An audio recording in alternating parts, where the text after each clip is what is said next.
બનાસકાંઠાના દિયોદર તાલુકા પંચાયતમાં સત્તા કબજે કરવા માટે ભાજપ અને કોંગ્રેસ સામસામે આવી ગયા છે। હાઈ વોલ્ટેજ ડ્રામા વચ્ચે યોજાનારી સામાન્ય સભામાં કોંગ્રેસના 12 અને ભાજપના 10 સભ્યો સમયસર હાજર થઈ ગયા હતા। બહુમતીને આંકડો કોંગ્રેસ તરફ ઝૂકેલો હોવાથી સવારે 11 વાગે યોજાનારી ચૂંટણીને બપોરે 3 વાગ્યા બાદ ખેંચવામાં આવી રહી હોવાની શક્યતાઓ વર્તાઈ રહી છે। કોંગ્રેસે આક્ષેપ કર્યા છે કે બહુમતી હોવા છતાં કોંગ્રેસને સત્તાથી દૂર રાખવા માટે પડદા પાછળ મોટો રાજકીય ખેલ ખેલાઈ રહ્યો છે। કોંગ્રેસના નેતાઓએ આરોપ લગાવ્યો છે કે સભાખંડમાં ભાજપ અને કોંગ્રેસના તમામ સભ્યો હાજર છે, પરંતુ હજુ સુધી ચૂંટણી અધિકારી જ ઘટના સ્થળ પર નથી પહોંચ્યા।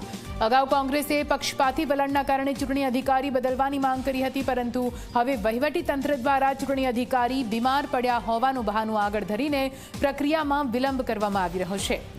કોંગ્રેસનું મત છે કે આ બધું માત્ર કોંગ્રેસના સભ્યોને તોડવા અને ખરીદ વેચાણનો સમય મેળવવા માટે જ કરવામાં આવી રહ્યું છે।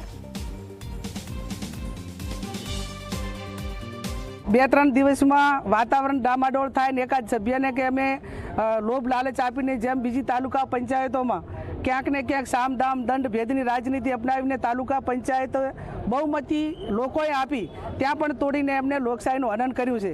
એવો ને એવો પ્રયત્ન દિયોદરની અંદર કરવા માટેનું એમને કર્યું, પણ અમારા સભ્યો મક્કમ છે। પાર્ટીએ અને લોકોએ જે એમના ઉપર ભરોસો મૂક્યો એને પૂરેપૂરા પરિપૂર્ણ ઉતરવાના છે અને તાલુકા પંચાયત કોંગ્રેસની બનશે અને અહીંના લોકોનું જે કામ કરવાનું થાય એ તમામ અમારા સભ્યો સાથે મળીને કરશે।